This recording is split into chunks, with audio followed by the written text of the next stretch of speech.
as ambassadors of Christ, njengabameli bakaKristu. Umongo osentungo umongo othi njengommeli kaKristu, as an ambassador of Christ. Phambi kokuba singene kule ngongoma singathetha kunye noThixo weBhayibhile akwazi ukulungisa ingqondo zethu, sikwazi ukuliva, silamkele ilizwi lakhe. Masicimeleni. Baba wethu othandekayo osekhaya emazulwini, wena omfezeko egqibeleleyo sizithoba phambi kobuso bakho. Sicela Nkosi kukhokele wena kulo msebenzi wokushunyelwa kwendaba ezilungileyo, ngoba ulwimi lethu luthethe inyani ngelizwi lakho. Konke oku ndikucela ngoYesu. Amen.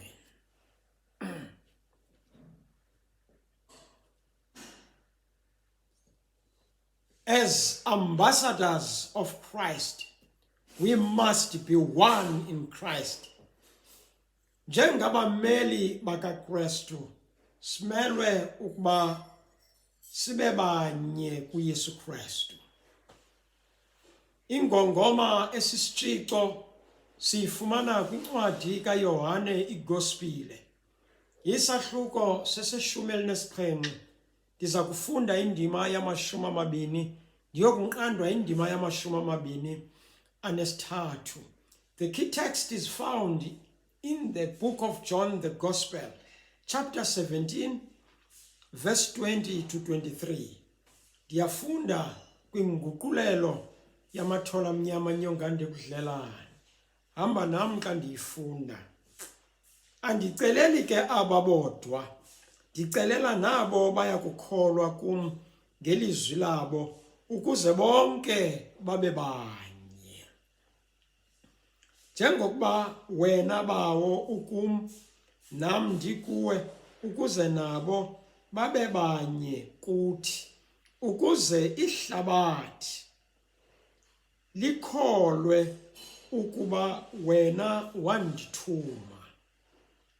Uzuko wandinika lona ndilunike bona, ukuze babe banye njengokuba thina sibanye. Mna ndikubo, wena ukum, ukuze babe ngabazalisekileyo ntweninye, ukuze liqonde ihlabathi ukuba wena undithumile, wabathanda njengokuba wandithandayo nam. Nkosi, mayisikelele ukufundwa kwelizwi layo ngoku ade abuye uYesu. Amen.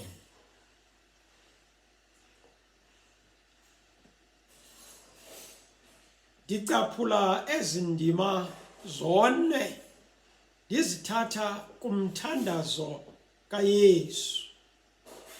Kwakungo AD 31, ngolwesine ezintsukwini, ebusuku uYesu ehleli kunye nabafundi bakhe.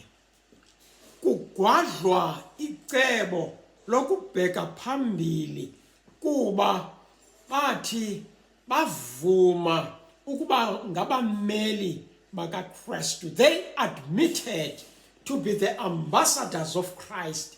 uYesu uyabaxhobisa kwigumbi eliphezulu.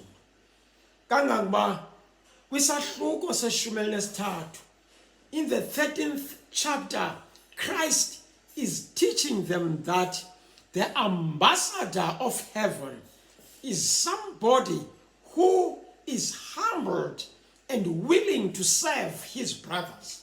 Ewe, ummeli wezulu ngumuntu othobekileyo, ovumayo ukuba sisicaka sabanye. Loo nto siyibona xa kuhlanjwa inyawo kwigumbi eliphezulu kulungiselelwa ubheka emthendelekweni.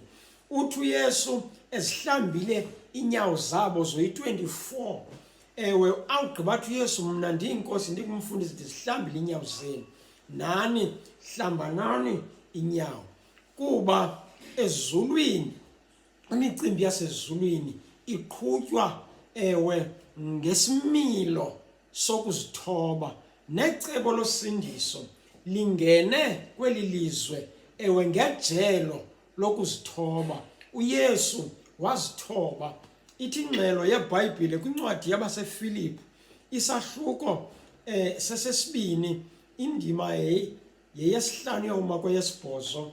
iBhayibhile yam endiyifundayo ithi, yibani nale ngcinga kuni wayenayo kuye uKristu, akathi ukulingana kwakhe okunoyise kulixhobo, usuke wazihluba wathabatha ubume bomkhonzi kwigumbi eliphezulu. Ngalaa mini kwakutyiwa umthendeleko. Xa wayeyohlamba inyawo wayisusa ingubo yangaphezulu, wabhinqa itaweli, wazibhinqisa unyana kaThixo njengomkhonzi, waqalisa ukuzihlamba inyawo zabo. Awugqiba uYesu wathi, mna ndiyinkosi, ndingumfundisi, ndimkhulu, ndingukumkani kakumkani, unkosi kankosi, ndehla ndazihlamba inyawo zenu, enzani njalo nani, kuba ezulwini xa kunyukwa kuyehliwa. uYesu wayebanika ewe indlela amababe yiyo nento emayibe sengqondweni yabo, babe willing to serve each other, bangaphucukelani, bangaphakamelani.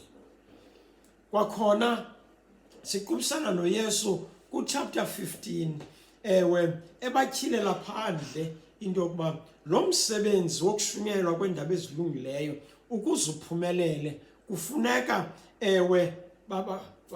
baqhagamshelane kunye naye, kungangeni moya phakathi kwabo kunye naye. Kangangoba kwincwadi kaYohane chapter 15 verse 5, the last part of the text, uthi uYesu, ningekum aninakwenza nto. Aze uYesu